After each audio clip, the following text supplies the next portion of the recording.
The bedrock of sound financial planning and long-term investment success is the concept of portfolio diversification. Often summarized by the adage, "Don't put all your eggs in one basket," diversification is a risk management strategy that involves mixing a wide variety of investments within a single portfolio. Its fundamental goal is not necessarily to maximize returns, but rather to minimize overall portfolio volatility, creating a smoother return profile over time. By combining assets that are expected to react differently to the same economic events, an investor can cushion the impact of negative performance in any one holding or market sector, ensuring that the temporary success of some assets offsets the temporary losses of others.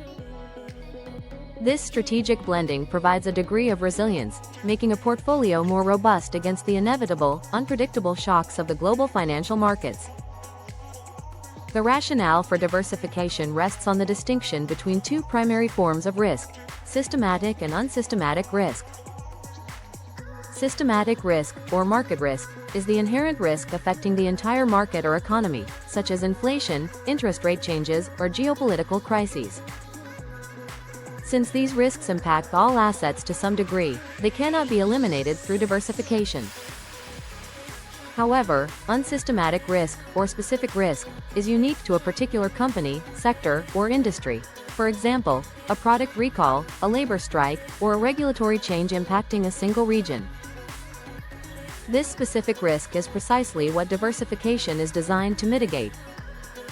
By owning a spread of assets, potentially 20 to 30 well-chosen, non-correlated securities across multiple sectors, the impact of a disastrous event affecting a single component becomes negligible to the total portfolio value.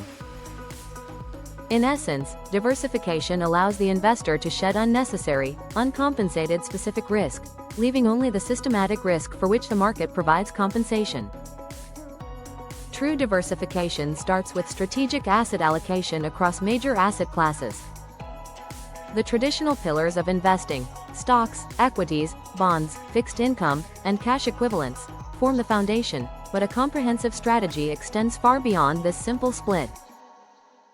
Real estate, commodities, like precious metals or energy, and alternative investments, such as private equity or hedge funds, introduce different risk-return characteristics that often perform well under different economic conditions.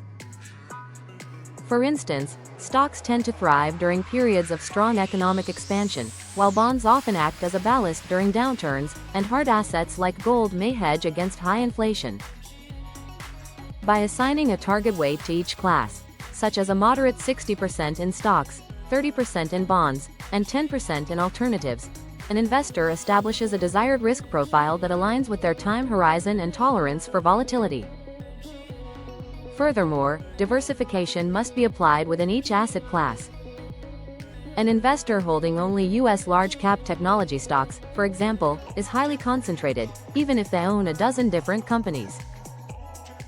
Intra-class diversity requires spreading investments across different market capitalizations, large cap, mid cap, and small cap, various economic sectors, e.g., separating capital between healthcare, utilities, energy, and finance, and diverse investment styles, balancing growth stocks with value stocks. A crucial component of this internal diversity is geographic exposure. By investing internationally, in both developed foreign markets and emerging economies, investors decouple their portfolio performance from the sole economic fortunes and political risks of their home country, leveraging the growth potential and varied business cycles of the global economy. The most sophisticated layer of diversification hinges on understanding asset correlation, which measures the degree to which the prices of two different assets move in relation to each other. A correlation coefficient ranges from plus 1.0, perfect positive correlation, meaning assets always move in the same direction, to 1.0, perfect negative correlation, meaning assets always move in opposite directions. The goal of diversification is to combine assets with low or, ideally, negative correlation. If all assets in a portfolio have a high positive correlation, they will all decline during a market crisis, defeating the purpose of spreading risk.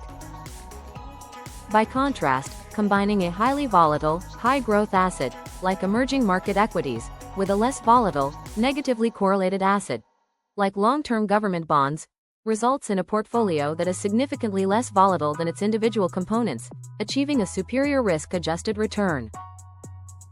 Implementing and maintaining this complex web of diversity can be simplified for the everyday investor through vehicles like mutual funds and exchange-traded funds, ETFs.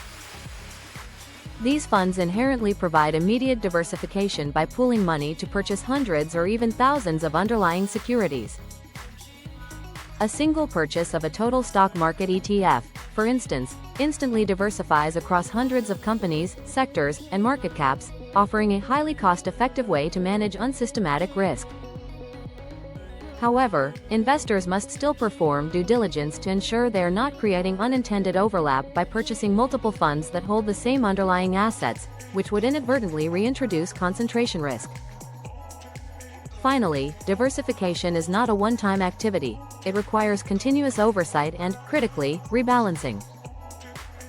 Over time, market performance will cause the portfolio's asset allocation to drift away from its original target.